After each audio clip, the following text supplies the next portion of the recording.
ఓం నమ శ్రీయతిరాజాయ వివేకానందసూరయే సచ్చిత్సుఖస్వరూపాయ స్వామినే తాపహారిణే. స్వామి వివేకానంద సంపూర్ణ గ్రంథావళిలో మనం 2వ వాల్యూము చదువుతున్నాము. అందులో చివరికి వచ్చాం మనం. ఆ చివరిలో అప్పుడు స్వామీజీ అమెరికాలో ఉన్నప్పుడు అక్కడ వార్తాపత్రికలు స్వామీజీ గురించి ఏమి రాశాయి అన్నది ఇక్కడ ఇచ్చారనమాట. అంటే ఆ వార్తాపత్రికలో రాసిందంతా కూడా ఇక్కడ యాజ్ ఇట్ ఈస్గా ఇచ్చారు. ఇందులో కొన్ని తప్పులు ఉంటాయి, స్వామీజీ పేరు ఏదో విచిత్రంగా వాళ్ళు రాస్తూ ఉంటారు. అలాగే స్వామీజీ ఏం చెప్పారు అన్నది వాళ్ళు అక్కడ రిపోర్ట్ చేస్తున్నారనమాట. ముందు ఇవి చదివే ముందు ఒకసారి మనం ప్రపంచ చరిత్రలో స్వామీజీ అమెరికా వెళ్ళడం అన్నది ఎంత ప్రాముఖ్యతను సంతరించుకున్నది అన్నది మనం కొంచెం తెలుసుకోవాలి. ప్రపంచ చరిత్ర కొంచెం తెలుసుకోవాలి. మీకు అందరికీ తెలుసు, అంటే మనము క్రీస్తు యొక్క జననం నుంచి మనం ఇప్పుడు క్రీస్తు శకము అని ఎలా చెప్తూ ఉంటాం. అంటే ఇప్పటికీ 2026 సంవత్సరాల క్రితం ఆయన జన్మించారని చెప్పి. తర్వాత ఇస్లాం ఎప్పుడు వచ్చింది? ఇస్లాము లేదు, ఆయన 8వ శతాబ్దంలో ఆయన జన్మించారు, మొహమ్మద్. సో తర్వాత అక్కడ ఈ జన్మించిన తర్వాత క్రిస్టియానిటీకి ఇస్లాంకి మధ్య బాగా వాదోపవాదాలు, యుద్ధాలు అవి కూడా జరిగాయి. ఎందుకంటే మాది గొప్పది, ఇదే ఒకటే మార్గం అని చెప్పుకొని వాళ్ళిద్దరి మధ్య కూడా మత యుద్ధాలు అంటారు వాటిని. ప్రపంచ చరిత్రలో చూసినట్లయితే 11వ శతాబ్దం నుంచి మీకు 12, 13 ఆల్మోస్ట్ 14, 200 సంవత్సరాలు యుద్ధాలు జరిగాయి. యుద్ధాల్లో ఒక్కొక్కసారి క్రిస్టియన్స్ విజయం సాధించారు, ఒక్కొక్కసారి ముస్లిమ్స్ ఆధిపత్యాన్ని నెమ్మదిగా వాళ్ళ ఆధిపత్యాన్ని ఒక్కొక్క ప్రాంతానికి ఆధిపత్యాన్ని సంపాదించుకుంటూ వెళ్ళారు. మొత్తం మీద ఇస్లాం, ముస్లిమ్స్ అనేది చాలా వరకు వాళ్ళు విజయం సాధించారనమాట. సో ఆ సమయంలో ఏమైందంటే, అంతకుముందు అంటే ఈ ఇస్లాం రాకముందే యూరోప్ నుంచి మనకు రాకపోకలు ఉండేవి, భారతదేశానికి రాకపోకలు ఉండేవి. ఎందుకని? ఈ వర్తక వాణిజ్యాల కోసం. భారతదేశంలో ఉన్నటువంటి సుగంధ ద్రవ్యాలు, ఇంకా రకరకాలు ఖనిజాలు, రత్న సంపద చాలా ఎక్కువగా ఉండేది. మనకు రత్నగర్భ అంటారు భారతదేశాన్ని, అవునా కదా? సో ఈ విధంగా భారతదేశంలో చాలా ఇక్కడి నుంచి అన్నీ తీసుకెళ్ళడానికని వాళ్ళు వర్తక వాణిజ్యాల కోసం అట్లా వస్తూ ఉండేవారు భారతదేశానికి, విదేశాల నుంచి, యూరోప్ నుంచి. అక్కడి నుంచి వచ్చినప్పుడు ఈ మధ్యలో ఏమైందనమాట, ఒక ప్లేస్ ఉంది టర్కీలో, ఈ దగ్గరలో కాన్స్టాంటినోపిల్ అనే ఒక ప్రాంతం ఉంది. ఆ కాన్స్టాంటినోపిల్ అనే ప్రాంతం ద్వారా యూరోప్ నుంచి ఆసియా ఖండానికి వర్తకులు వస్తూ ఉండేవారు. అయితే ఇది ఈ భూభాగం నుంచి వస్తూ ఉండేవారు. ఎప్పుడైతే ఈ కాన్స్టాంటినోపిల్ అన్నది ఈ ఒట్టమాన్ తురుష్కులని వాళ్ళు ఆక్యుపై చేసుకున్నారు, ఇస్లాం ధర్మం వాళ్ళు దాన్ని ఆక్రమించుకొని ఎవరైతే వ్యాపారులు దీని నుండి వెళ్తారో వాళ్ళందరి మీద పన్నులు చాలా ఎక్కువ విధించేసేవారు అనమాట. అంటే ఏంటి, వీళ్ళు చేసే వ్యాపారం కంటే కూడా వాళ్ళు పన్నులు ఎక్కువైపోయి ఇంకెవరు కూడా అటువైపు వెళ్ళలేకపోయారు. అప్పుడు వాళ్ళ వ్యాపార వాణిజ్యాలను కూడా ఆగిపోయాయి కదా. వాళ్ళప్పుడు యూరోప్ వాళ్ళందరూ కూడా ఏం చేశారనమాట, భారతదేశానికి సముద్ర మార్గాల్ని కనిపెట్టడానికి మొదలుపెట్టారు. ఎలాగా? సముద్ర మార్గాలు అంటే ఓడల ద్వారా. అప్పటికే ఓడల నిర్మాణం అది జరుగుతూ ఉన్నది. దాని ద్వారా వాళ్ళు ఏం చేశారనమాట, ఈ మెయిన్గా స్పెయిన్ అండ్ పోర్చుగల్, ఈ 2 దేశాలని వీళ్ళిద్దరూ ఏంటంటే ఎలాగైనా సరే సముద్ర మార్గాలను కనిపెట్టాలని. అయితే దానికి నిజంగా నియమించింది ఎవరు? మీరు వెళ్ళండి, ఇక్కడికి అక్కడికి వెళ్ళి మీరు సముద్ర మార్గాలను కనిపెట్టి కేవలం వర్తక వాణిజ్యాలే కాదు ఇంకా కొన్ని పనులు మీరు చేసి రావాలని అప్పట్లో యూరోపియన్ చర్చ్, అంటే చర్చ్ పోప్స్, ఫాదర్స్ వాళ్ళే వీళ్ళని ఎవరైతే వర్తకులు ఉన్నారో వాళ్ళని మీరు ఇలా వెళ్ళండి అని చెప్పి 3 రకాల పనులు చేసి రావాలి. ఒక్కటేంటంటే మన మతాన్ని వ్యాపింపచేయాలి. వాళ్ళు దానికి ఏం చెప్పేవారు అనమాట, మనకి ఎందుకంటే వాళ్ళకి ఈ ధర్మాన్ని వాళ్ళకి అందరికీ అందించడం అన్నది మన యొక్క ధర్మం. అది క్రీస్తువు చేసుకునే సేవ. అంటే అన్ని ధర్మాల స్థానంలో మన ధర్మం అక్కడ స్థాపించబడాలి, అదొకటి. తర్వాత ఎక్కడైతే మొత్తం ఈ ఉన్నాయో సామ్రాజ్యాలు ఉన్నాయో అవన్నిటి దగ్గర వాళ్ళ దగ్గర ఉన్నటువంటి సంపదనంతా కూడా మనం యూరోప్కి తరలించాలి. ఎక్కడైతే క్రిస్టియన్ సామ్రాజ్యం లేదో అది సామ్రాజ్యమే కాదు, అంటే వాళ్ళ యొక్క పరిభాష అలా ఉండేది. అంటే అక్కడ మళ్ళీ క్రైస్తవ సామ్రాజ్యం వస్తేనే వాటి యొక్క గుర్తింపు అన్నమాట. ఆ విధంగా ఉండేది వాళ్ళు. ఇది ఇంకొకటి ఏంటంటే ఇంకా ఎప్పుడైతే డబ్బు ఇవన్నీ మన దగ్గరికి వచ్చాయో, మన ధర్మంలోకి అందరూ వచ్చేసారో అప్పుడు ఏమవుతుంది, మన యొక్క గొప్పతనం పెరుగుతుంది. సో ఇవి 3 ఉద్దేశాలతో వాళ్ళు క్రిస్టియన్ మిషనరీస్ అనేది వివిధ ప్రాంతాలకు వెళ్ళడానికి సముద్ర మార్గాల్ని కనిపెట్టేవారు. అయితే దాన్ని మన చరిత్రకారులు ఏమంటారంటే గాడ్, గోల్డ్ అండ్ గ్లోరీ, 3 G'లు అనమాట. ఈ 3 G'లు గుర్తుపెట్టుకోవాలి. ఎలాగ యూరోప్ వాళ్ళు మొత్తం ప్రపంచం అంతా తిరిగి కాలనీస్ అంటారు, తెలుసు కదా మీకు. కాలనైజేషన్ అన్నది ప్రపంచ చరిత్రలో మీకు కాలనైజేషన్ ఏంటంటే బ్రిటిష్ వాళ్ళు మెయిన్గా మొత్తం అన్ని, ఫస్ట్ స్పెయిన్ వాళ్ళు, పోర్చుగల్ వాళ్ళు సముద్ర మార్గాలు కనిపెట్టారు, మీకు తెలుసు కదా. కొలంబస్, వాస్కో డ గామా. కొలంబస్ ఏం చేశారు, మన భారతదేశానికి అందరూ కూడా గుర్తుపెట్టుకోండి, సముద్ర మార్గాలు కనిపెట్టింది దేనికోసం, భారతదేశానికి రావడం కోసం. అంటే భారతదేశానికి 1700వ శతాబ్దం వరకు ప్రపంచ జీడిపి అంటారు, అంటే గ్రోత్ లెవెల్లో 25% కేవలం భారతదేశానికి ఉండేది. ఇప్పుడు చూడండి ఎంత తక్కువ పడిపోయింది మంది, అంత స్థాయిలో ఉండేది మనకి. ప్రపంచంలో 25% కేవలం భారతదేశంలోనే ఉండేది ఎప్పుడు, బ్రిటిష్ వాళ్ళు వచ్చే వరకు. ఈవెన్ ముఘల్ టైంలో కూడా మనకు అలాగే ఉండేది. బ్రిటిష్ వాళ్ళు వచ్చిన దగ్గర నుంచి ఏం చేస్తారనమాట, ఇక్కడ నుంచి అన్నీ కూడా సముద్ర మార్గాన్ని కనిపెట్టారు. మీరు 15వ శతాబ్దంలో 1498లో వాస్కో డ గామా ఇక్కడికి వచ్చారు. కొలంబస్ ఏం చేశాడు, ఇండియా అనుకుని అటుపక్కకి వెళ్ళిపోయారు. వాళ్ళకి అప్పటికి ఏం తెలిసేది కాదు కదా, మ్యాప్స్ అలాంటివి ఏం లేవు అప్పుడు. ఇటుపక్క నుంచి వెళ్తే మన సముద్రం అంతా అయోమయం, ఎక్కడ ఉంటుందో తెలియదు. అలా వెళ్తే ఒక భూభాగం తగిలితే అది వాళ్ళు ఏమనుకున్నారు, ఇండియా అనుకున్నారు. అది తీరా చూస్తే ఏంటి, ఈరోజు గొప్పగా అమెరికా అని చెప్పుకుంటామే, ఆ అమెరికా. చూసేటప్పటికి ఎంత పెద్ద ఖండం కదా మొత్తం. నార్త్ అమెరికా, సౌత్ అమెరికా మీరు చూసినట్లయితే విశాలమైన భూభాగాలు. వీళ్ళకి అంత మధ్యపోయింది అసలు ఏంటిది, వాళ్ళది ఐరోపా ఎంత ఉంది, చిన్నది. ఐరోపాలో ఎన్నో కంట్రీస్ ఉన్నాయి. ఇక్కడ చూసేటప్పటికి ఇది మొత్తం ఏంటంటే తెలుసా, మొత్తం వాళ్ళు చూశారు ఇంత భూభాగం ఉంది. అక్కడ కొంతమంది అక్కడక్కడ ట్రైబల్ పీపుల్ ఉన్నారు, వాళ్ళు ఇండియన్స్ అనుకున్నారు. వీళ్ళు ఇండియన్స్ అనుకుని వాళ్ళకి ఏం చెప్పారు, వాళ్ళని రెడ్ ఇండియన్స్ అని పేరు పెట్టారు. ఎర్రగా ఉన్నారు వాళ్ళందరూ, ఎర్రగా ఉంటే రెడ్ ఇండియన్స్ అని పేరు పెట్టారు. అయితే వీళ్ళు ఎప్పుడైతే ఒకళ్ళు కనిపెట్టారో, మిగిలిన దేశాలన్నిటి నుంచి కూడా, యూరోప్ దేశాల నుంచి, ఫ్రాన్స్, జర్మనీ, స్పెయిన్, పోర్చుగల్, వీళ్ళందరూ ఇంకా అమెరికాకి రావడం మొదలుపెట్టారు. వెళ్ళి అక్కడికి అమెరికాలో కాలనీస్ని ఏర్పాటు చేసుకున్నారు. ఆ కాలనీస్ని ఏర్పాటు చేసుకుని ఎట్లా చేసేవారు, వాళ్ళు వెళ్ళిపోయి మార్నింగ్ నుంచి పరుగులు పెట్టేవారు. ఎంత దూరం రోజుకి వెళ్ళగలరో అంత భూభాగాన్ని అంతా వాళ్ళదేని ఆక్రమించుకునేవారు.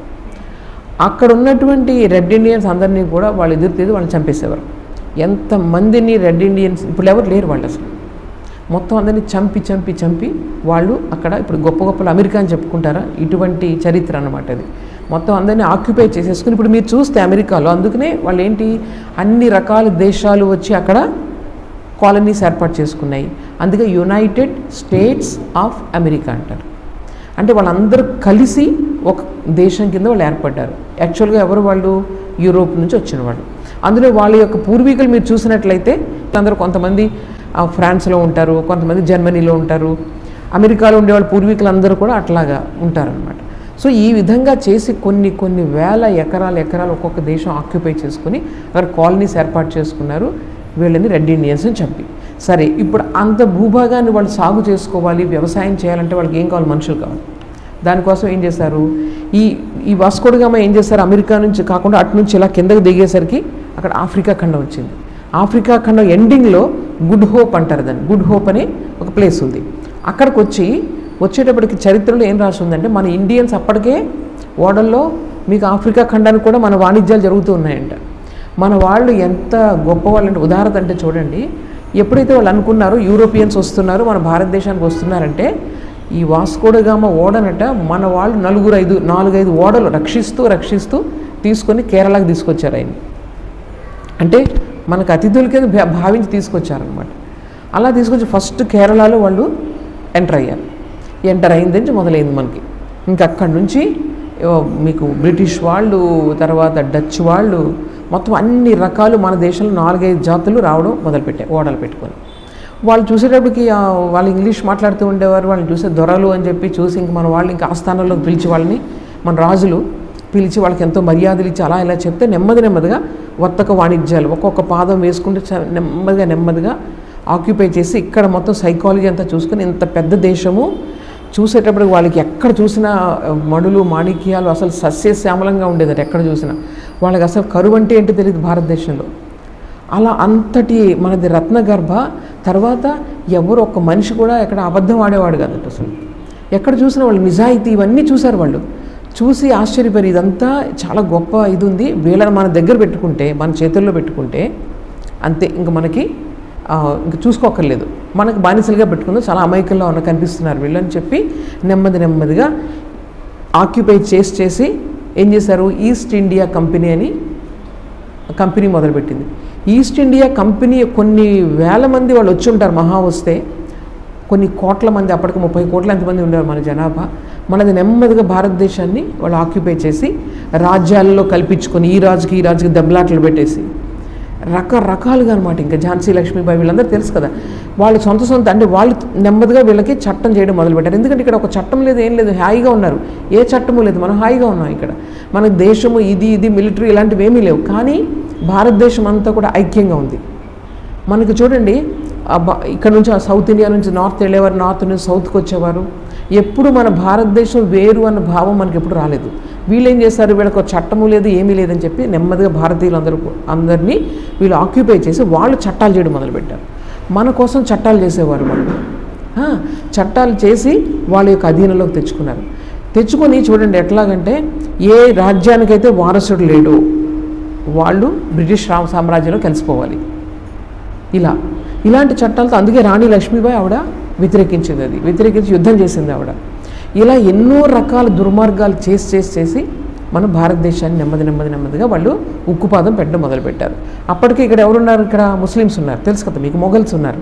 సో వీళ్ళకి యుద్ధాలు, వాళ్ళు వచ్చి అంతవరకు ముస్లిమ్స్ హిందూస్ అందరూ కూడా బాగానే ఉండేవారు. వాళ్ళు వచ్చిన తర్వాత వీళ్ళిద్దరికి గొడవలు పెట్టడం మొదలుపెట్టారు. అర్థమైందా? ఎంత దుర్మార్గం అంటే చెప్పలేను. అలా తీసుకెళ్ళి చివరికి ఎంతవరకు వచ్చింది, మొత్తం దేశాన్ని విడగొట్టేశారు. వెళ్తూ మన దేశ నాయకులు సుభాష్ చంద్రబోస్ ఇటువంటి వాళ్ళ యొక్క ప్రమేయం వల్ల, ఎంతోమంది దేశ నాయకుల త్యాగం వల్ల వాళ్ళు ఇక్కడ ఉండడం కుదరదు అన్నది అర్థమైపోయింది వాళ్ళకి. అర్థమైపోయి వెళ్తూ ఏం చేశారనమాట, చిచ్చు పెట్టి వెళ్ళి జస్ట్ ఒక పేపర్ మీద, ఒక మ్యాప్ పైన వీది ముస్లిమ్స్ది, ఇక్కడ ముస్లిమ్స్ ఎక్కువ ఉన్నారు, ఇక్కడ హిందూస్ ఎక్కువ ఉన్నారని ఒక లైన్ గీశారట. ఇట్లాగా దాని ప్రకారం దేశాన్ని విడగొట్టేశారు. సంస్కృతి అంతా ఒకే రకంగా ఉండేది. అటుపక్క బంగ్లాదేశ్ని, ఇటుపక్క ఆ రెండు కలిపి చూడండి, వాళ్ళ ఐడియా చూడండి. మధ్యలో భారతదేశం ఉంది, ఇటుపక్క ఒక ముస్లిం దేశం, అటుపక్క ఒక ముస్లిం దేశం. వాళ్ళు రెండూ కూడా ముస్లిం కంట్రీస్ అని వాళ్ళు అనౌన్స్ చేసుకున్నారు. మాది ముస్లిం ఇస్లామిక్ లా ఉంటుంది ఇక్కడ. మధ్యలో మన దేశంలో మాత్రం సెక్యులర్ కంట్రీ అని చెప్పారు. అంటే అన్ని మతాలకి సమానమైన ఉంటే పర్వాలేదు, హిందువుల్ని వెనక్కి తోసి ఎవరైతే వీళ్ళు ఉన్నారో ఇతర మతాల వాళ్ళకి ఎక్కువ హక్కులు ఇచ్చి రకరకాలుగా తీసుకొచ్చి దేశాన్ని ఎట్లా చేశారంటే మనం చూసేటప్పటికి అంటే చాలా దయనీయమైనటువంటి స్థితికి వచ్చేస్తుంది అనమాట. వచ్చిన తరువాత అంటే నాయకులు కొన్ని దోషాల వల్ల ఏదైనా కానివ్వండి, ఆ సమయంలో స్వామీజీ రామకృష్ణ పరమహంస జన్మించారు. మీరంటే ఎంత హిస్టారికల్గా ఎంత ఇంపార్టెన్స్ అనేది చూడండి. చిన్న పల్లెటూరులో ఆయన జన్మించి ఎక్కడైతే బ్రిటిష్ సామ్రాజ్యం యొక్క ప్రభావం ఎక్కువ ఉందో ఆ రోజుల్లో, కలకత్తా నగరం, ఎందుకంటే వాళ్ళ యొక్క రాజధాని అది కలకత్తా. అప్పుడు అక్కడికి ఆయన వచ్చి అసలు చదువు సంధ్యలు ఏం లేవు, యూరోపియన్ అంటే ఇవేమి కల్చర్ అలా ఏం తెలియదు ఆయనకి. మన భారతీయ సంస్కృతిలో ఆయన కంప్లీట్గా లీనమైపోయినటువంటి ఆయన ఒక మహాత్ముడు. ఆయన నెమ్మదిగా ఎక్కడికి వచ్చారు, కలకత్తాకి ఏదో ఉద్యోగరీత్యా వచ్చినట్లు వచ్చి ఆయన చేసింది ఏంటి, కేవలం అసలు భగవంతుడే సత్యం, ఈ ప్రపంచంలో ఏది సత్యం కాదు.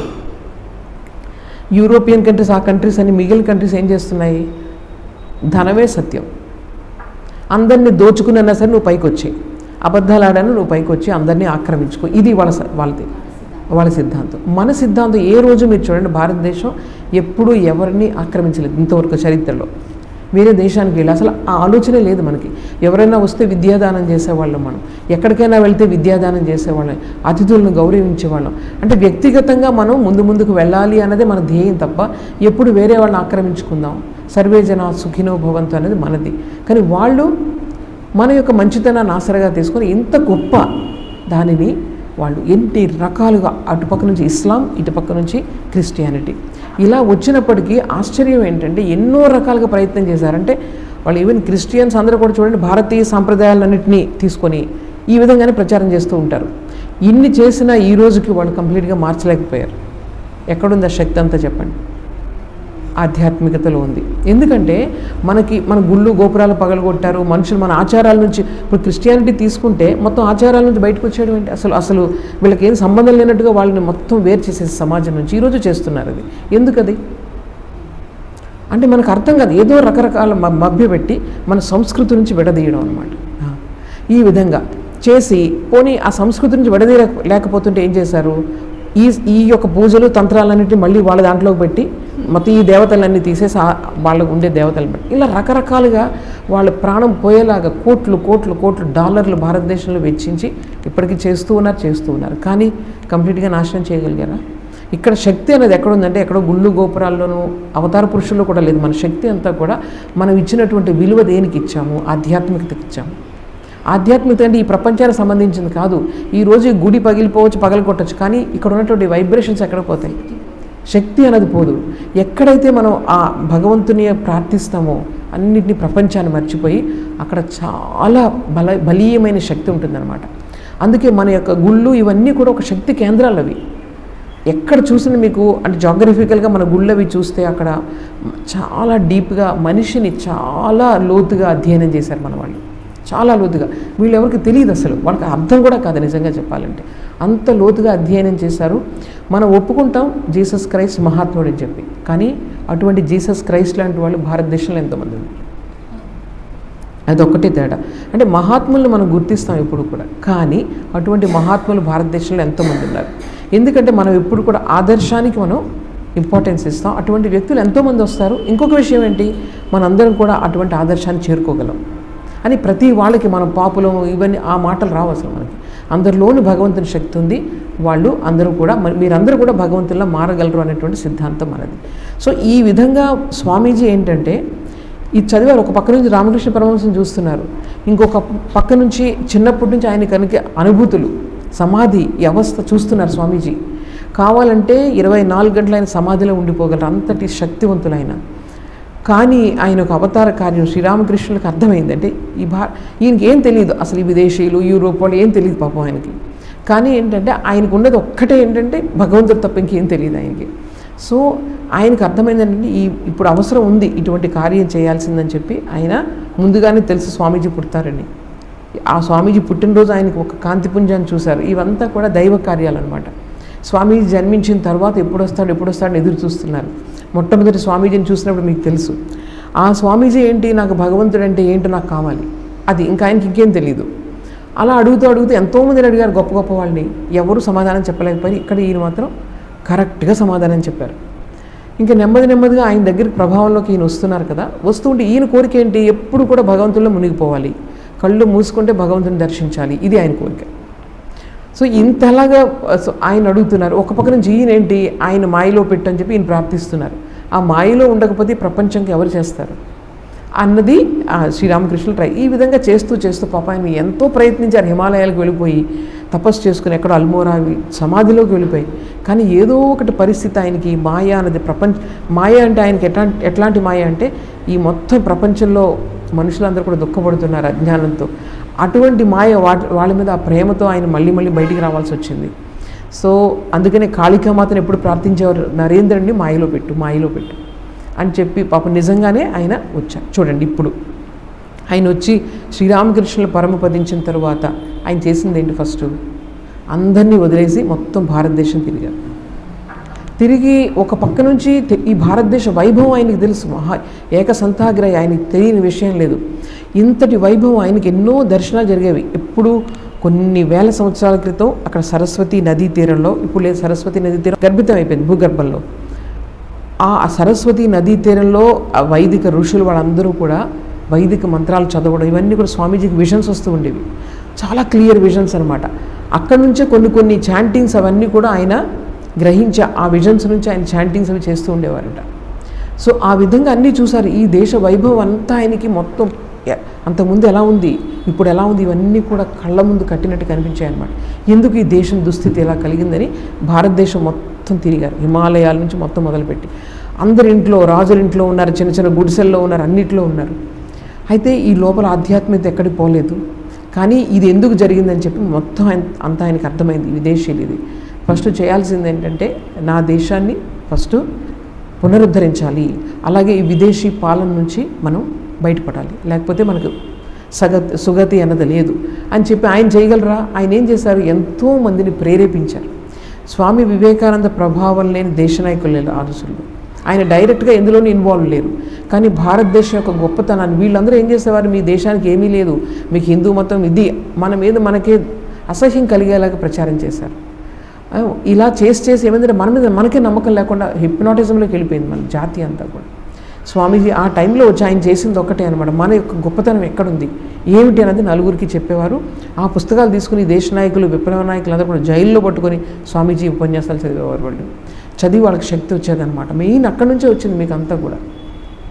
సో ఈ విధంగా చదివిన తర్వాత ఆయన భగవంతుడు నడిపిస్తే నడుస్తున్నారు. ఆయన ఏది కూడా నా సొంతంగా ఏదో చేద్దామని ప్లాన్ లేదు. ఆయన జస్ట్ ఆదేశం వస్తేనే ముందుకెళ్ళేవారు ఆయన. సో ఆ విధంగా అమెరికాలో మత మహాసభలు సరిగ్గా అప్పుడే జరగడం ఏంటి, సరిగా ఎప్పుడు జరగలేదు. మొట్టమొదటిసారి ప్రపంచంలో ఎందుకు వాళ్ళు చేశారో తెలుసా మీకు? ఎందుకు వాళ్ళు చేశారు? క్రిస్టియన్ కంట్రీస్ చాలా డామినేటింగ్గా ఉన్నాయి. ఇప్పుడు అన్ని ఆల్మోస్ట్ క్రిస్టియనైజ్ చేసేసారు. యూరోపియన్ కంట్రీస్ అన్నీ నెమ్మదిగా ఇటుపక్క కూడా చర్చకు రావడం మొదలుపెట్టారు. So Christianity is the only religion అని చెప్పడానికి, అలాగే మొత్తం క్రైస్ట్ తప్ప ఇంకెవరు వేరే ఆయనే అసలైన దేవుడు అని చెప్పడానికి వాళ్ళు ఏం చేశారనమాట, మత మహాసభలు ఏర్పాటు చేశారు. అది వాళ్ళ ఉద్దేశం.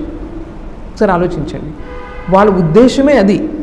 దాంతోపాటు ఏం చేశారు, అప్పటి వరకు వాళ్ళ సైంటిఫిక్ డెవలప్మెంట్స్, చాలా సైన్స్ డెవలప్ అయింది అప్పుడు. ఆ సైన్స్ అంతా అందరికీ చూపిదని ఎగ్జిబిషన్ పెట్టారు అక్కడ. అసలు ఇవన్నీ చూసి క్రిస్టియానిటీ యొక్క డామినేషన్ ఏంటి అన్నది తెలుస్తుంది అన్న ఉద్దేశంతో వాళ్ళు అది ఏర్పాటు చేశారు. ఏర్పాటు చేస్తే ఈయన చూడండి, ఏమీ లేదు, చేతిలో చిల్లిగా అవ్వలేదు. అక్కడికి వెళ్ళిన తర్వాత అక్కడ రైల్లో బోగీల్లో పడుకుని ఏమీ లేవు. తిరిగి ఎలా వెళ్ళారో స్వామీజీ మీకు అందరికీ తెలుసు. అలా వెళ్ళి ఒక్క ఆయనే చివరి వరకు అసలు అందులో అడ్మిషన్ లేదు ఆయనకి. ఆయన దగ్గర ఏమీ లేవు, కాగితాలు లేవు, ఏమీ లేవు. చివరికి అలా భగవంతుడు చూడండి ఎట్లా వేసి అక్కడ ఆ రోజు ఉపన్యాసం 10 నిమిషాల ఉపన్యాసంతో మొత్తం అంతా మారిపోయింది. ఆ 10 నిమిషాల ఉపన్యాసంతో మొత్తం ఎలక్ట్రిఫై అయిపోయింది మొత్తం అంతా కూడా. ఏది మొత్తం ఆ సభ అంతా కూడా, అమెరికా అంతా కూడా. ఎందుకంటే ఆ లోపల ఆ యొక్క అనుభూతి, ప్రపంచం అంతా ఒక్కటే, ఇటువంటి మా దేశం మా ధర్మం అని చెప్తూ మొట్టమొదటిసారి ఆయన చెప్పారు. ఇదంతా నేను ఎందుకు చెప్తున్నానంటే, భారతదేశం నుంచి భారతీయ ధర్మాన్ని చెప్పడానికి, భారతదేశం గురించి నిజ పరిచయాన్ని ఇవ్వడానికి వెళ్ళిన మొట్టమొదటి వ్యక్తి స్వామీజీ. అంతకుముందు అందరూ వెళ్ళారు. ఎలా వెళ్ళేవారు? వాళ్ళ యొక్క యూరోపియన్స్కి ఏజెంట్స్ కింద వెళ్ళేవారు. వాళ్ళకి అంటే వాళ్ళని చూసే అడ్మిరేషన్తో వాళ్ళు తీసుకెళ్తే వాళ్ళ గురించి గొప్పలు చెప్పడానికి ఇట్లాగే వెళ్ళారు తప్ప, మనలో ఒక సెల్ఫ్ ప్రెస్టీజ్ ఏదైతే ఉందో దాన్ని తీసుకుని వెళ్ళిన మొట్టమొదటి యోగి. మొన్న ఈ మధ్య ఒక ఫిల్మ్ వచ్చింది అమెరికాలో, America's first yogi something like that. Swami Vivekananda మీద అక్కడ ఫిల్మ్ తీశారు ఒకటి. సో స్వామి తర్వాత చాలామంది అక్కడికి వెళ్ళారు, ఎన్నో ప్రచారాలు చేశారు, అన్నీ చేశారు. కానీ మొట్టమొదటి వెళ్ళింది స్వామీజీ అన్నమాట. అందుకని నేను ఇది చెప్పే ముందు ఇదంతా ఎందుకు చెప్తున్నానంటే, మీకు స్వామీజీ గురించి అమెరికాలో న్యూస్ పేపర్స్ ఏం రాశాయి, ఎందుకంటే వాళ్ళకి ఈ మెసేజ్ అనేది చాలా కొత్త. సో అందువల్ల నేను ఈ బ్యాక్గ్రౌండ్ అంతా చెప్పాల్సి వచ్చింది. ఈ బ్యాక్గ్రౌండ్ తెలుసుకున్న తర్వాత అప్పుడు ఇది చూడాలి, దాన్ని బట్టి ఎలా ఉంటుంది అన్నది. ఇప్పుడు నేను చదువుతున్నాను. ఇది ఫిబ్రవరి 28వ తేదీ 1894లో ఎడా రికార్డ్ అనే పత్రికలో స్వామీజీ గురించి వచ్చిందనమాట. The lecture on the divinity of man, అంటే స్వామీజీ డివినిటీ ఆఫ్ మ్యాన్ అంటే మనిషి యొక్క దివ్యత్వము అనే దానిపైన ఆయన ప్రసంగించారు. వాళ్ళు ఈ రిపోర్ట్ రాస్తున్నారనమాట. The lecture on the divinity of man by Swami Vivekananda. వాళ్ళు అనేవారు కానంద అనేవారు. వివేకానంద అంటే ఒకటే వర్డ్ అని వాళ్ళకి తెలియదు, అందువల్ల ఎండింగ్లో ఉన్న వర్డ్ తీసుకొని కానంద అనేవారు ఆయన్ని. A Hindu monk drew a packed house at the opera last Friday evening. So ఈ హిందూ మాంక్ ఒక ఆయన వచ్చాడు, ఆయన వచ్చి చాలామంది ప్రేక్షకులు వచ్చారు ఆయన వినడానికి అని చెప్తున్నారనమాట. He stated that the fundamental basis of all religions was belief in the soul, which is the real man and something beyond both mind and matter. ఇది మొట్టమొదటి పాయింట్. ఆయన ఏం చెప్పారంటే, మనకి అందరూ మీరు ఆత్మ సోల్ అంటారు కదా, అక్కడ వెస్టర్న్ దాంట్లో సోల్ అంటే ఏంటి? మైండ్ అనమాట. మనకి సోల్ అంటే ఏంటి? ఆత్మ అంటే ఏంటి? ఈ శరీరానికి మనసుకి రెండిటికి కూడా ఆధారమైనది, దానికి ఎప్పుడు నాశనం లేదు, అక్కడే దివ్యత్వం ఉంది. దాని సహాయంతో శరీరము మనసు పనిచేస్తూ ఉంటాయి. ఈ పాయింట్ అక్కడ చెప్పారు వాళ్ళకి. సో మైండ్ అండ్ మ్యాటర్ రెండూ కూడా ఈ సోల్ యొక్క అధీనంలో ఉంటాయి అని చెప్తున్నారనమాట. ప్రతిదీ, ఈ ప్రపంచంలో ప్రతిదీ కూడా దేనో ఒక దాని మీద ఆధారపడి ఉంటుంది, కానీ ఆత్మ అన్నది దేని మీద ఆధారపడి ఉండదు, ఇండిపెండెంట్ ఎగ్జిస్టెన్స్ అని చెప్తున్నారు. సో డెత్ అంటే ఏంటో చెప్తున్నారు వాళ్ళకి. డెత్ అంటే వీళ్ళకి అంతా వెళ్ళిపోయింది అనుకుంటారు కదా, మొత్తానికి వెళ్ళిపోయి మళ్ళీ తిరిగి వస్తారు వాళ్ళు, రిసరక్షన్ అవన్నీ ఉన్నాయి వాళ్ళకి, మళ్ళీ తిరిగి వస్తారు వాళ్ళు, ఎప్పుడు జడ్జిమెంట్ అవుతుంది, ఇవన్నీ ఉన్నాయి కదా. అలాంటి వాళ్ళకి స్వామీజీ చెప్తున్నారు, మాకు డెత్ అంటే ఏమి కాదు. డెత్ అంటే ఒక శరీరాన్ని వదిలేసి ఇంకో శరీరాన్ని తీసుకోవడం, బట్టలు ఎలా అయితే మార్చుకుంటామో అలా మార్చుకోవడం. ఈ ఆత్మ అన్నది శరీరాన్ని మనసుని ఉపయోగించుకుంటుంది. ఎప్పుడైతే ఈ ఆత్మతత్వం గురించి మనం జాగృతమయ్యామో అప్పుడు ఆత్మ గురించి మనకు తెలుస్తుంది. ఎలా తెలుస్తుందండి? అది మనకు తెలియదు కదా, మనసుతోనే తెలుసుకోవాలి, కానీ మనసుకు అతీతంగా ఉంటుంది. అంటే ఈ ఆత్మ ఉంది అని నువ్వు కాన్షియస్ అయితే కనుక ఆత్మతత్వం గురించి తెలుసుకుంటారు. అలాగే సహజ సిద్ధంగా ప్రతి మనిషి కూడా పవిత్రమైన వాడే. అది ఆత్మ కాబట్టి పవిత్రమైన వాడు. ఈ శరీరం మనసు ద్వారా కొన్ని పొరపాట్లు అలా చేస్తే ఆ పొరపాట్లను కరెక్ట్ చేసుకోవచ్చు. అది పెద్ద ప్రాబ్లం ఏం కాదు చెప్తున్నారు. తర్వాత మా మతం అన్నది ఎప్పుడూ కూడా వేరే మతాల కంటే ఎక్కువ, తర్వాత మా మతమే గొప్పది అని చెప్పడానికి మా మతం ఒప్పుకోదు. అన్ని మతాల్లోనూ అందరిలోనూ కూడా గొప్పతనం ఉందని మా మతం చెప్తూ ఉంటుంది. అలాగే వీళ్ళు సాల్వేషన్ అంటారు. మన ధర్మంలో ఫ్రీడమ్ అంటే స్వేచ్ఛ. దేని నుండి స్వేచ్ఛ? ఈ శరీరం నుండి, మనసు నుండి స్వేచ్ఛ. అది మన లక్ష్యం. అందువల్ల మీకు ఏమవుతుందో చెప్పండి, ఇక్కడ ఈ మనిషి ఉన్నతంగా తయారవుతాడు. మనం అన్నిటికి మూల కారణం ఏ తప్పు చేస్తున్నానో శరీరం మనసే కదా. సో నువ్వు శరీరం మనసు కాదు, నువ్వు ఆత్మ అని ఎప్పుడైతే తెలుసుకుంటావో నువ్వు సహజంగానే నువ్వు నైతికంగా ముందుకెళ్తావు. అది స్వామీజీ చెప్తున్నారు. తర్వాత చివరిలో ఆయన ఏం చెప్పారట, దీని గురించి చెప్పారు. అంటే మనిషి యొక్క దివ్యత్వం గురించి చెప్పి మీరు ఎవరైనా క్వశ్చన్లు అడగచ్చు అని చెప్పారు. అక్కడైతే క్వశ్చన్లు అడగడం ఉండదు పాశ్చాత్య దేశాల్లో, అంతే కదా, మీరు ఏం చెప్తే అది నమ్మాల్సిందే అంతే. కానీ ఇక్కడ స్వామీజీ చెప్తారు మీరు క్వశ్చన్లు అడగండి. ఇది అరగంట ఉంది ఆయన స్పీచ్ టైం అరగంటే ఉంది. అయిన తర్వాత క్వశ్చన్లు ఇంకా ఒకరి తర్వాత ఒకరు నుంచి ఉంటున్నారు, అడుగుతున్నారు. ఆయన వెంటనే సమాధానాలు చెప్తున్నారు. కొంతమంది పేపర్ మీద రాసిస్తున్నారు. ఆ పేపర్లన్నీ ఇన్ని అయిపోయాయట. ఇంక చివరికి ఒక గంట అయిపోయింది. గంట అయినా ఏది తీరట్లేదంటే ఇంకా ఆపుదామని చెప్పేసి వాళ్ళప్పుడు మీటింగ్ని ఆపేశారనమాట. ఆన్ ద హోల్ ఈ స్వామీజీ ఏం చెప్పారనేది వాళ్ళు న్యూస్ పేపర్లో రాస్తున్నారు. అదేంటంటే వీళ్ళందరూ కూడా ప్రతి మనిషి పునర్జన్మ ఉంటుందని ఒప్పుకుంటారు హిందువులు. వాళ్ళకి పునర్జన్మ లేదా, వాళ్ళకి ఒకసారి వస్తుంది, సృష్టించాడు భగవంతుడు, తర్వాత మనం చేసిన పాప పుణ్యాలను బట్టి మళ్ళీ మనం శిక్షిస్తాడు, లేకపోతే ఇచ్చేస్తాడు, ఉద్ధరిస్తాడు, ప్రపంచం ఎండ్ అయిపోతుంది. ఈ విధంగా వాళ్ళకు ఉంది. కానీ మనకు అలా కాదు కదా, మనకి మళ్ళీ పునర్జన్మ అని మనకి ఎప్పుడు ఇంక పరిపూర్ణత వచ్చే వరకు మనకు పునర్జన్మ మళ్ళీ వస్తూనే ఉంటుంది. ఇవన్నీ కూడా మనకు ఉంది. తర్వాత ఇంకొక విషయం స్వామీజీ లెక్చర్లో చెప్పింది ఏంటంటే, మీకు క్రైస్ట్ మీ భగవంతుడు కదా, అలాగే మన కృష్ణుడు కూడా సేమ్ క్రైస్ట్ యొక్క జీవితాన్ని పోలి ఉంటుంది. కృష్ణుడి జీవితం కూడా ఎలాగా, చెరసాలలో ఆయన పుట్టాడు, ఆయనేమో పశువుల పాకలో పుట్టాడు. తర్వాత కంసుడేమో ఇక్కడ అందరినీ చంపించడానికి అక్కడ కూడా వాళ్ళ రాజు హీరోద్ అనే అతను, చాలా పోలికలు ఉంటాయన్నమాట. పేరు కూడా చూడండి, కృష్ణుడు క్రైస్ట్. ఏంటి సార్ అసలు ఇది? సో ఇవన్నీ కూడా మొత్తం చాలా వరకు మీకు అదే స్టోరీ ఉంటుంది. వాట్ ఎవర్ ఇట్ ఈస్, ఇదంతా కూడా స్వామీజీ ఏం చెప్తున్నారంటే, మళ్ళీ అక్కడ అదే సేమ్ అలాంటి పోలికలు ఉన్నాయి. మేము ఎప్పుడు కూడా మనిషి యొక్క పరిణామం పైన నమ్ముతాము. అంటే మనం ఎక్కువ పాపాలు చేస్తే ఈ జంతువుల్లాగా జన్మిస్తాము, పుణ్యాలు చేస్తే ఇప్పుడు మంచి ధనవంతుల్లాగా మంచి సుఖవంతమైనటువంటి ఇంట్లో జన్మిస్తాము. కానీ మొత్తం మీద ఎవరికైనా సరే భగవంతుని యొక్క జ్ఞానం లేకుండా ఎవరికి కూడా ముక్తి రాదు అని మా మతం చెప్తూ ఉంటుందని చెప్తున్నారు. ఇంకొక విషయం ఏంటంటే, భగవంతుడు అనేవాడు ఎప్పుడూ ఉన్నాడు. అసలు ఇప్పుడు లేడు, అప్పుడు లేడని లేదు, ఇందులో ఉన్నాడు, అందులో లేడని లేదు. అలాగే క్రియేషన్, సృష్టి కూడా ఎప్పుడు ఉంది. భగవంతుడు ఎప్పుడు ఉన్నాడు, సృష్టి కూడా ఎప్పుడు ఉంది మన సిద్ధాంతం ప్రకారం. అది తగ్గుతూ ఉంటుంది, పెరుగుతూ ఉంటుంది, తగ్గుతూ ఉంటుంది, పెరుగుతూ ఉంటుంది. మన యొక్క సిద్ధాంతం ప్రకారం దాన్ని సైక్లికల్ నేచర్ అంటారు. ఇలా వస్తూ ఉంటుంది. సృష్టి అనేది ఏ రోజు అంతం లేదు. సృష్టి అంతం ఎవరికి ఉంది? ఒక ఇండివిజువల్ సోల్కి ఉంది. మీకు నాకు సృష్టి అంతం అవుతుంది ఎప్పుడు? మన భగవంతుని తెలుసుకున్నప్పుడు. అప్పుడు ఇదంతా కూడా ఒక నీడ, భగవంతుని యొక్క నీడ, ఈ బిల్డింగ్స్, మనుషులు అంతా కూడా భగవంతుని యొక్క నీడ అన్నది అర్థమవుతుంది. అప్పుడు మనం సృష్టి అనేది ఒక మాయ అనేది అర్థమవుతుంది.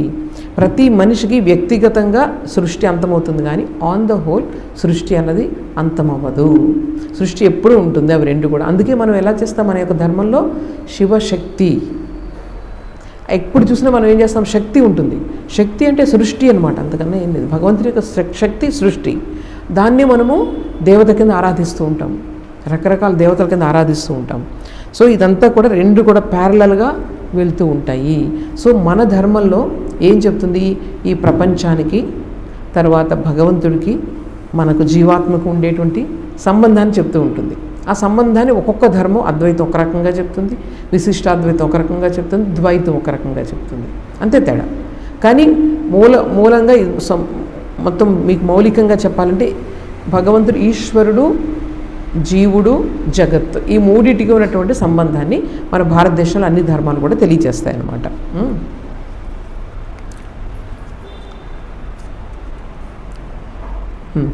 అదే మనకు ధర్మం అంటే మన దాంట్లో ఏంటి, ఏదో గుడికి వెళ్ళడం, అందుకే అది ధర్మం అంటే లోపల ఉన్నటువంటి దైవత్వాన్ని బయటికి అభివ్యక్తం చేయడమే ధర్మం అని చెప్పి మా రిలీజియన్ చెప్తుందని స్వామీజీ చెప్తున్నారు. అలాగే మనం ఆరాధన చేస్తామంటే ఏంటి, మనం పూజలు చేస్తూ ఉంటాము, స్తవాలు, స్తోత్రాలు, పాఠాలు చేస్తూ ఉంటాం. దాని అర్థం ఏంటంటే భగవంతుడు అనే వస్తువు యొక్క పవిత్రతని మనం ఫీల్ అవ్వడం.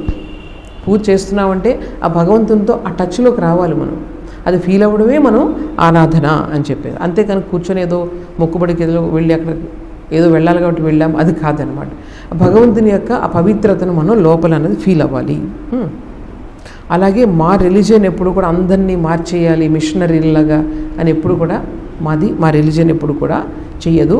ఓన్లీ భగవంతుణ్ణి, కేవలం భగవంతుని కోసమే నువ్వు ప్రేమించాలి, మిగిలిన ఏ బేరసారాలు చేయకూడదు. ఏదో ఇస్తాడని చెప్పేసి, నాకు స్వర్గం ఇస్తాడని, లేకపోతే ఇవి ఇస్తాడు అవి ఇస్తాడని చెప్పి భగవంతుని ప్రేమించడం కాదు. భగవంతుడి కోసమే, ఆయన యొక్క మహత్ వస్తువు, భగవంతుని వంటి వస్తువు ఈ ప్రపంచానికి ఏది లేదు. ఆయన యొక్క మహత్వాన్ని దృష్టిలో ఉంచుకొని మనము ప్రేమిస్తాం తప్ప, అంతేగాని ఏదో ఆశించి మాత్రం కాదు అని చెప్తున్నారు. ఇది ఒక రిపోర్ట్ అనమాట. తరువాత ఇంకొక రిపోర్ట్ చదువుతాను. ఇంకొకటి స్వామి వివేకానంద ఆన్ ఇండియా అని హెడ్డింగ్ అనమాట. ఆ న్యూస్ పేపర్ పేరు బే సిటీ డైలీ ట్రిబ్యూన్, మార్చ్ 21, 1894 సంవత్సరంలో ఈ పేపర్లో వచ్చిందనమాట. బే సిటీ, బే ఏరియా అంటారు కదా, ఇప్పుడు తెలుసు కదా మీకు అమెరికాలో. Bay City had a distinguished visitor yesterday in the person of Swami Vivekananda, the much talked of Hindu monk. He arrived at noon from Detroit, where he has been the guest of Senator Palmer, and proceeded immediately to the Fraser House. There he was seen by a reporter for the Tribune. అదే ఈ బే సిటీకి వచ్చారు స్వామీజీ. డెట్రాయిట్లో ఒక అమెరికన్నే, వాళ్ళ senator అనమాట, palmar అని, అతని దగ్గర గెస్ట్గా ఉన్నారనమాట.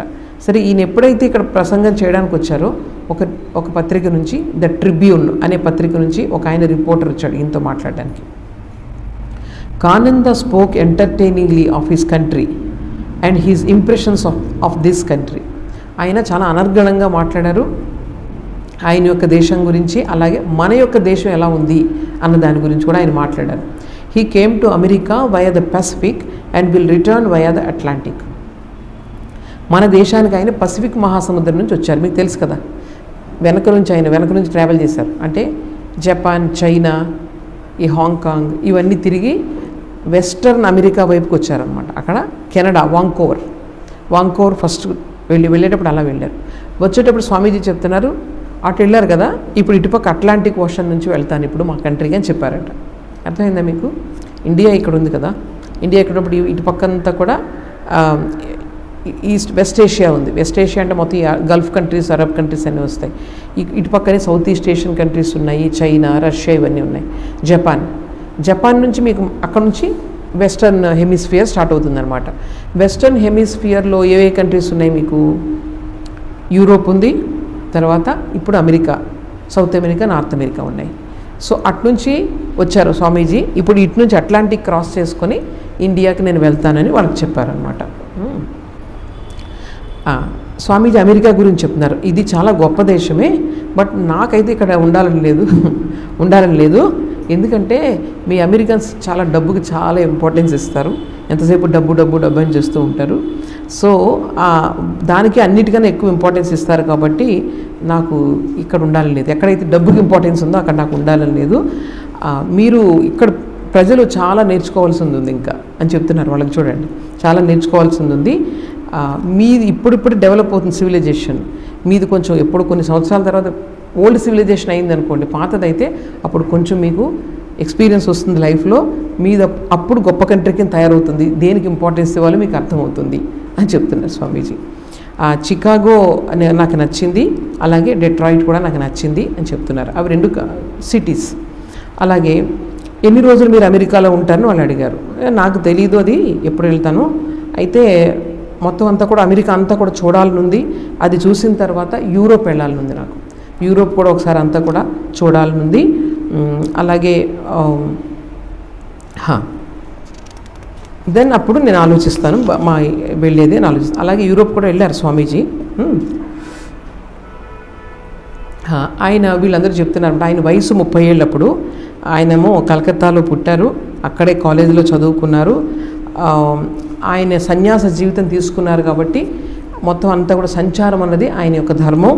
అందువల్ల ఆయన మొత్తం అన్ని దేశాలు కూడా తిరుగుతున్నారు. ఇండియాలో కూడా ఆయన తిరిగారు. అలాగే స్వామీజీ చెప్పారట, ఇప్పుడు మా యొక్క భారతదేశంలో 28 కోట్ల మంది, దగ్గర 28,50 లక్షల మంది ఉన్నారు భారతదేశ జనాభా. అప్పుడు భారతదేశం అంటే పాకిస్తాన్, బంగ్లాదేశ్ ఇవన్నీ కలిపి. ఇప్పుడు చూడండి 140 కోట్లు ఒక ఇండియాలోనే ఉన్నారు. ఆలోచించండి. సో అప్పుడు స్వామీజీ టైంలో అందులోనేమో 6,50,00,000 మంది ఏమో మొహమ్మదన్స్, 6 లక్షల మంది క్రిస్టియన్స్ ఉన్నారు. అందులో మళ్ళీ 2,50,000 మంది క్యాథలిక్కులు. ఇవన్నీ స్వామీజీ వాళ్ళకి చెప్తున్నారు. మాకు మామూలుగా క్రిస్టియానిటీ యొక్క అవసరం లేదు, కానీ మాకున్న రిలీజియన్ చాలు. ధర్మం అంటే మాకు అంతకన్నా అవసరం లేదు మాకు. కానీ చాలామంది క్రిస్టియానిటీలోకి వెళ్ళిపోతున్నారు. ఎందుకంటే వాళ్ళ యొక్క ఇచ్చే ధనాలు వీటన్నిటికీ ఆశతో అక్కడికి వెళ్ళిపోతున్నారు. మేము ఎందుకంటే ఎవరిని కూడా కట్టడి చేయము, ఎవరి ఇష్టమైన ఫ్రీడమ్ ఇస్తాము, స్వేచ్ఛ ఇస్తాము. అందువల్ల చాలామంది క్రిస్టియన్స్కి కొంతమంది మారుతున్నారు. అలాగే మేము రక్తపాతం అంటే ఇష్టపడము. మేము మన వాళ్ళు ఎప్పుడు కూడా స్వామీజీ అంటారు, ఎప్పుడు మన వాళ్ళు బయటికి యుద్ధానికి వెళ్ళలేదు. మన హిందువులు భారతదేశంలో పోరాడారంటే కేవలం ఆత్మరక్షణ కోసం. ఎవరో వచ్చి మన మీద దాడికి వచ్చినప్పుడు మాత్రమే మన వాళ్ళు పోరాడారు. మన మీద దాడికి వస్తేనే మనం చేస్తాం తప్ప ఈ రోజుకి మనం ఎప్పుడు కూడా అనవసరంగా ఎవరిని కూడా దాడి చేయలేదు మనం. అయితే మా దేశంలో కూడా దుర్మార్గులు ఉన్నారు, కాదంటలేదు. గొప్పవాళ్ళు అందరూ గొప్పవాళ్ళు నేను అంటలేదు. మా దేశంలో కూడా దుర్మార్గులు ఉన్నారు. సో ప్రతి వాళ్ళు, ఒక దేశం అంటే అందరూ కూడా దేవతల్లాగా ఉంటారని అనుకోక్కర్లేదు. అక్కడ కూడా కొంతమంది దుర్మార్గులు ఉన్నారు. కానీ యాజ్ ఎ కల్చర్, మా కల్చర్ చాలా టాలరేషన్ అన్నది చాలా ఎక్కువ ఉంటుంది అని చెప్పి ఆయన ఆ యొక్క దాన్ని ముగించారనమాట. తర్వాత ఇంకొకటి, అదే రోజు రాత్రి మరొక చోట కూడా ఉపన్యాసం ఇచ్చారు. అక్కడ ఒక ఓపెరా హౌస్ అని ఒక హౌస్ ఉందన్నమాట. అక్కడ బాగా మొత్తం హాల్ అంతా కూడా నిండిపోయింది. రాత్రి 8:15కి స్వామి వివేకానంద అక్కడికి వచ్చారు, స్టేజ్ పైకి వచ్చారట. చక్కటి ఆయన తలపాగా అదంతా కూడా డ్రెస్ వేసుకున్నారు, వాళ్ళ యొక్క డ్రెస్ వేసుకున్నారు ఆయన. ఒక ఆయన అక్కడ అమెరికన్ ఈయన్ని పరిచయం చేశారు అందరికీ కూడా. అయితే ఫస్ట్ ఆయన మాట్లాడింది ఏంటంటే భారతదేశంలో ఉన్నటువంటి వివిధ మతాల గురించి ఆయన మాట్లాడారు. అలాగే మేము ఈ పునర్జన్మ గురించి కూడా అక్కడ మళ్ళీ మాట్లాడారు.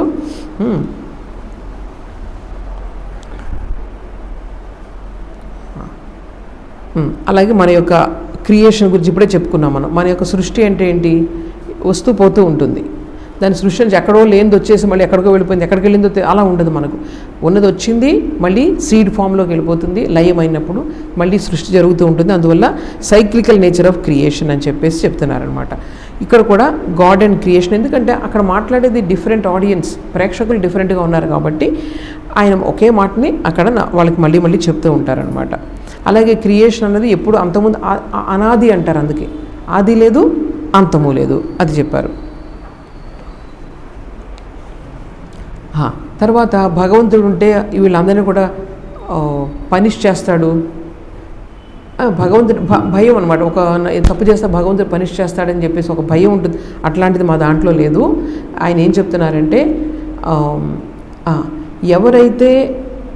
ఎవరైతే ఎప్పుడు కూడా కోపం తెచ్చుకోరో వాళ్ళని పొగిడేసి కోపం వచ్చిన వాళ్ళని తిట్టేసి అట్లా ఉండదు.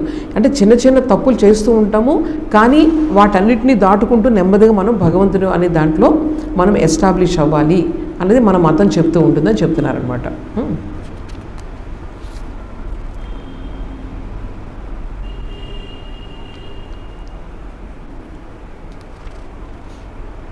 సేమ్ ఇక్కడ కూడా అంతే. మనము ఈ ఫ్రీడమ్ పైన చాలా ఇంపార్టెన్స్ ఇస్తాము. అందరూ కూడా భగవంతుని యొక్క ఆ తత్వాన్ని మనం తెచ్చుకోవచ్చని మేము నమ్ముతామని చెప్తున్నారు. ఓకే, ఇంకోటి చెప్తున్నారు, మీ రోమన్ క్యాథలిక్ చర్చ్ ఏదైతే ఉందో చాలా వరకు బుద్ధిజం నుంచి మీరు తీసుకున్నారు మొత్తం థియరీస్ అన్నీ కూడా. స్వామీజీకి ఎంత ధైర్యం చూడండి. అంటే అంత చదివి ఉన్నారు కాబట్టి చాలా వరకు మీరు బుద్ధిజం నుంచి చాలా వరకు తీసుకున్నారు. తర్వాత ఇండియాలో అందరూ నేర్చుకోవాల్సిన విషయం ఏంటంటే ఇతర మతాలని ఎలాగా గౌరవించాలి, సహించాలి అన్నది భారతదేశం నుంచి నేర్చుకోవాలి. దాని తర్వాత ఇండియాలో ఉన్నటువంటి కాస్ట్ సిస్టమ్ గురించి, అలాగే దక్షిణ భారతదేశంలో ఉన్నటువంటి సంస్కృతి గురించి ఇవన్నీ కూడా ఆయన చెప్పి ఆయన ఉపన్యాసాన్ని ముగించారని చెప్పి ఈ పత్రికలో, ఈ ది ట్రిబ్యూన్ అనేటువంటి పత్రికలో కూడా ఇంతవరకు వచ్చాయన్నమాట. సరేనా?